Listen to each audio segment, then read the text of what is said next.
Again, our topic today dealing with relative humidity, and simply put, the relative humidity is the amount of moisture in the air relative to the amount of moisture the air can hold at a given temperature. So a couple of examples here for you now. Air temperature, for instance, being 75 degrees, say the actual dew point temperature, the temperature at which that saturation occurs, is 52 degrees, makes the relative humidity running at about 45%. In another scenario, it's a little more humid this time around. The air temperature is 75, the actual dew point temperature is 72. This is something you see a lot in the southeast, especially in the morning in the summer times. That makes for a very high relative humidity of around 91%. We'll take a break. We'll talk about the differences in wintertime as well as in the desert locations right after this.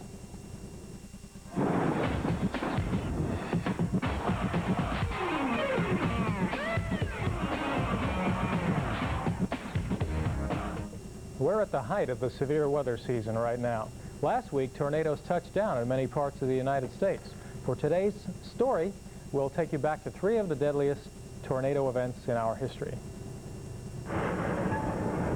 The Xenia, Ohio tornado, April 3rd, 1974.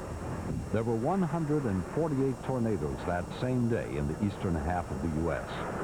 That's one of 3 killer tornadic events we'll discuss in this report.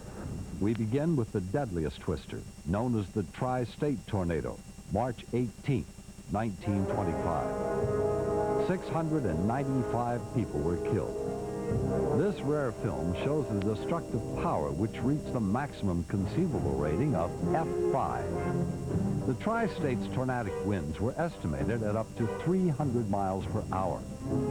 In Illinois, the town of Murfreesboro lost 234 souls to the winds, the most of any town in U.S. history. Scientific thinking is now that perhaps, we're not sure, but perhaps the Tri-State tornado was actually a series of violent tornadoes, but moved along the exact same path to give the appearance of one single tornado. In the afternoon of June 9, 1953, in Worcester County, Massachusetts, the sky grew dark and large hailstones began to fall. A Category F4 tornado touched down in Petersham and didn't disappear into the clouds until it had traveled 46 miles, killing 90 people. The damage totaled more than $52 million.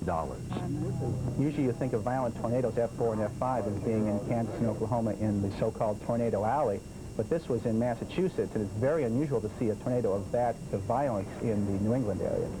On April 3rd and 4th, 1974, 148 tornadoes touched down from Mississippi to upstate New York. It's known as the super outbreak, killing more than 300 people and injuring 5,000. In Xenia, Ohio, this F5 tornado traveled 32 miles and killed 34 people. In Wilberforce, the Xenia tornado caused $7.5 million in damage to Central State University's campus. Students returning to campus were in shock. That tornado has been very widely studied from the damage that it caused and the very good film that we have of it. And there is a chance that could be one of the most violent tornadoes ever. Even for an F5, it was extremely violent. We look at the pictures of the horrible destruction in Murfreesboro, Illinois, so many years ago. And we know that throughout our history, tornadoes have ravaged the American landscape. We also know that they always will. I'm Charlie Welch, the Weather Channel.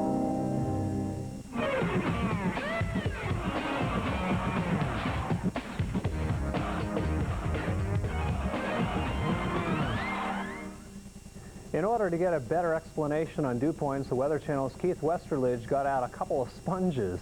It's an effective demonstration, but you might want to wear rubber boots while you watch. Let's take a look at a typical dew point map. Up to the north, we have colder dew point temperatures in the 30s, yet down to the south, dew point temperatures are much higher in the 60s in Texas and Florida, and even near 70 degrees. That's very important in weather forecasting because, first of all, a higher dew point makes it more uncomfortable outside. Also, a higher dew point means the potential for heavier rain. Now, if we look at the atmosphere as a sponge, you can see a small sponge represents colder weather.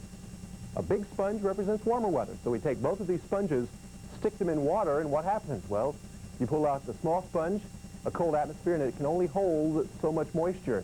Whereas on warm days, the atmosphere, like a big sponge, can hold a lot of moisture, and therefore, you can potentially get more rain. That's why it's important to know what dew point temperatures can mean. Our closer look today focusing on, again, the differences between relative humidity and dew point. And let's take a look at a presentation that we often use of dew point here at the Weather Channel. This is what we see on the Gulf Coast as the dew points go over 70 degrees, the dark green, and then in the 60s, the medium green. We often talk about dew points. This is a moving loop, we call it, going back over several hours. Now, what do these dew points mean? Let's take a look at a couple of thermometers right now.